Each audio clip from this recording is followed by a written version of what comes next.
Kalian harus tahu dulu kompetensi dasar yang harus dikuasai, yaitu memahami tentang ruang lingkup biologi, baik itu permasalahan pada berbagai objek biologi dan tingkat organisasi kehidupan, metode ilmiah, dan prinsip keselamatan kerja berdasarkan pengamatan dalam kehidupan sehari-hari.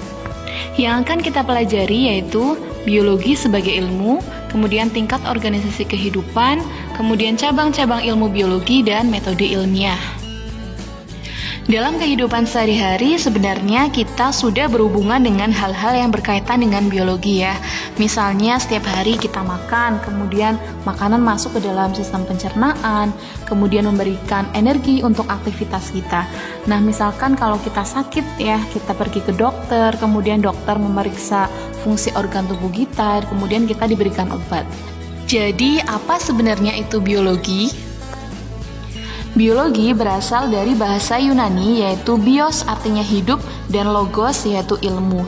Jadi biologi adalah ilmu yang mempelajari tentang makhluk hidup. Dengan menggali biologi lebih jauh, pastinya kita akan mampu memahami makhluk hidup dan memanfaatkannya untuk kehidupan yang lebih baik. Sebagai bagian dari sains, biologi memiliki ciri-ciri yaitu yang pertama adalah konkret. Artinya adalah objek yang dipelajari bersifat nyata. Nah, misalnya biologi itu mempelajari tentang makhluk hidup ataupun makhluk yang pernah hidup termasuk juga fosil, serta mempelajari bagaimana cara memandang objek tersebut ya, seperti misalkan struktur, fungsi, dan interaksi antar makhluk hidup. Yang kedua yaitu logis, artinya ilmu biologi itu dapat diterima oleh nalar kita, sehingga biologi tidak mungkin ya mempelajari tentang hal-hal yang bersifat tahayul. Yang ketiga yaitu objektif, artinya hasil kajian biologi didasarkan atas data-data dan tanpa pengaruh pendapat atau pandangan pribadi. Kemudian universal, artinya adalah teori yang dihasilkan itu berlaku secara umum. Kemudian bersifat sistematik yang artinya menggunakan langkah-langkah urut dan bersifat baku sesuai dengan metode ilmiah. Dan yang terakhir yaitu empiris yang artinya bahwa biologi dapat dibuktikan dengan pengamatan, penelitian, ataupun eksperimen. Berdasarkan tingkat organisasi kehidupan, objek biologi pastinya meliputi kehidupan pada berbagai tingkat struktur ya. Tingkat strukturnya dimulai dari yang terendah hingga yang tertinggi. Yang pertama yaitu molekul. Jadi molekul itu tersusun atas atom-atom ya. Kalian sudah tahu ya, atom pasti tersusun atas proton, neutron, dan elektron. Contohnya apa sih di molekul? Contohnya yaitu molekul DNA dan molekul air. Nah, nantinya molekul itu saling berikatan membentuk ikatan kompleks yang selanjutnya membentuk organel sel. Sel merupakan tingkatan organisasi kehidupan yang tersusun atas organel-organel sel. Nah, sel itu sendiri merupakan satuan struktural dan fungsional terkecil dari makhluk hidup karena sel itu tidak bisa dibagi-bagi lagi. Dan tentunya sel dapat melakukan metabolisme serta memiliki kemampuan untuk tumbuh dan berkembang. Untuk makhluk hidup ada yang terdiri dari satu sel seperti misalnya bakteri, tetapi sebagian besar itu terdiri dari banyak sel ya, seperti kita, manusia, hewan, tumbuhan, jamur, dan alga. Kemudian sel-sel yang memiliki persamaan struktur akan berkumpul dan melakukan fungsi tertentu yang kita sebut sebagai jaringan. Jaringan ditemukan pada organisme multiseluler. Kemudian sekumpulan dari jaringan akan bekerja sama untuk melakukan fungsi tertentu dan akan membentuk organ. Organ pastinya hanya ditemukan pada organisme multiseluler. Contohnya saja misalkan di organ lambung kita itu tersusun dari berbagai jaringan. Misalnya ada jaringan epitel, ada jaringan otot, dan jaringan penyokong. Kemudian organ-organ yang melakukan fungsi dan tugas itu saling berkaitan satu sama lain disebut sebagai sistem organ. Contohnya sistem pencernaan yang ada di tubuh kita ya, itu pastinya tersusun atas berbagai macam organ seperti lambung, hati, pankreas, ataupun usus. Berbagai sistem organ akan bekerja sama melakukan kegiatan kehidupan membentuk individu atau organisme. Kemudian, sekumpulan organisme yang sejenis hidup pada tempat tertentu dan dalam waktu yang sama akan membentuk populasi. Contoh populasi misalnya ada sekumpulan pohon kelapa di suatu kebun atau misalkan sejumlah semut yang hidup di suatu batang pohon. Berbagai populasi saling berinteraksi di suatu tempat tertentu membentuk komunitas. Misalkan di suatu sawah terdiri atas berbagai macam populasi tanaman padi, serangga, ular, burung, tikus, ataupun semut.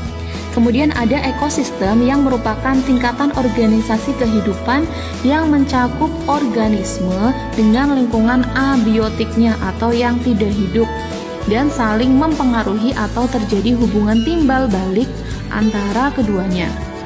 Contohnya misalkan di ekosistem darat itu terdiri dari komponen biotik seperti produsen, herbivora, karnivora, pengurai.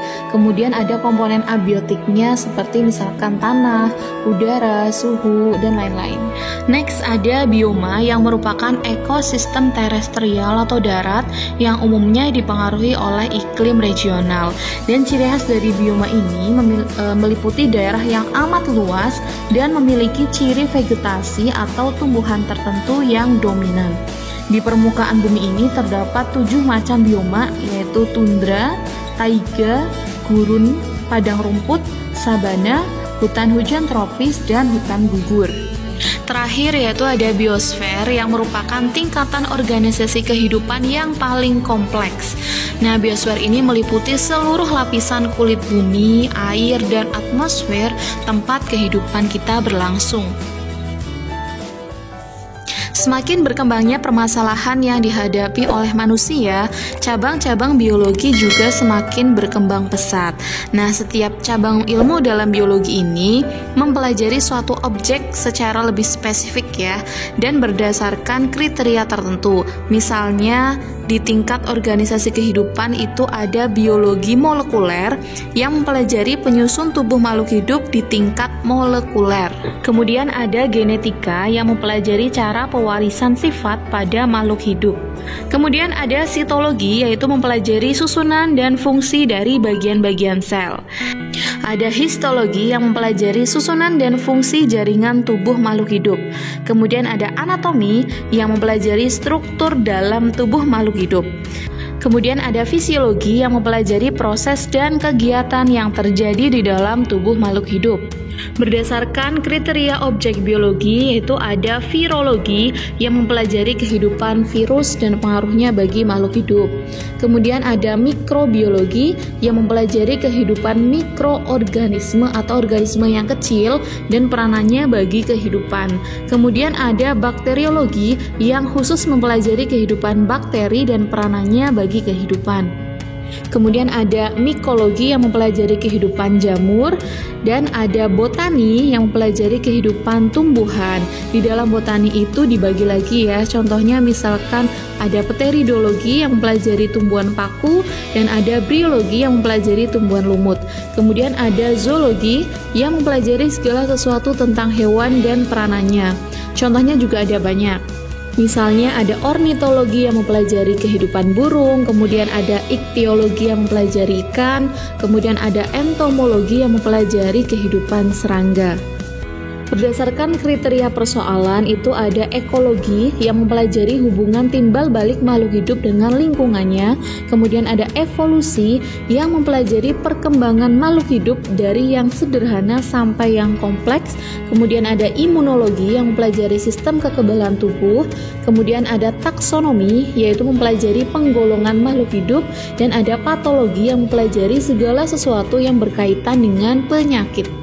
Berdasarkan kriteria yang kaitannya dengan ilmu lain, misalnya ada bioteknologi yang mempelajari teknologi yang memanfaatkan organisme, kemudian ada biokimia yang mempelajari proses-proses kimia dalam sistem kehidupan, kemudian ada paleontologi yang mempelajari kehidupan makhluk hidup pada masa lampau dilihat dari fosilnya.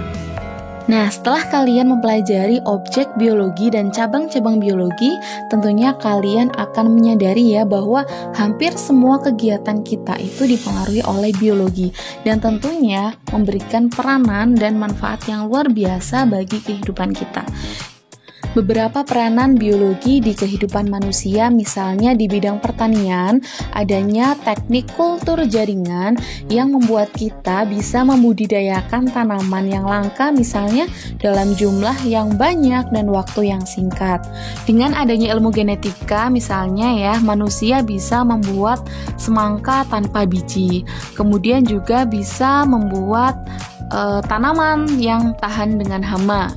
Di bidang peternakan, contohnya ditemukan adanya teknik inseminasi buatan atau kawin suntik ya untuk meningkatkan kualitas ternak. Di bidang kedokteran misalnya ditemukan adanya vaksin, kemudian diterapkan adanya teknik bayi tabung ataupun misalkan transplantasi organ. Kemudian di bidang lingkungan dengan memanfaatkan bakteri Pseudomonas misalnya ya, itu bisa mengatasi pencemaran akibat tumpahan minyak yang ada di laut. Terima kasih telah belajar bersama dan salam biologi.